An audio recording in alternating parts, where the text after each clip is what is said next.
Hi everyone, welcome back. So in this video, I'm gonna share with you how to change the currency on Exness. So just follow me and follow the steps. It's so easy and simple. So first of all, open your Exness account, then click on open an account, this one.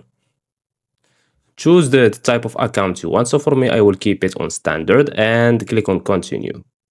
Now we have here demo or real. So choose the one you want. So for me, I will choose a demo.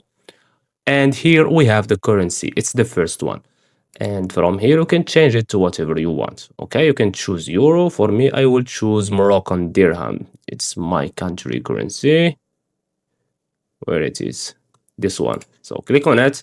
We have here the starting balance. You can choose, for example, 5,000. We have here the nickname, the leverage. You can also change it from here, the platform, and the password. So I will choose, for example, this one and click on create account. And now, as you can see, we have here 5,000 MAD. Okay, we have here 500 USD and we have here 5,000 MAD in that set. So I hope you found this video helpful. Don't forget to give us a like and subscribe. Thanks for watching and see you in the next one.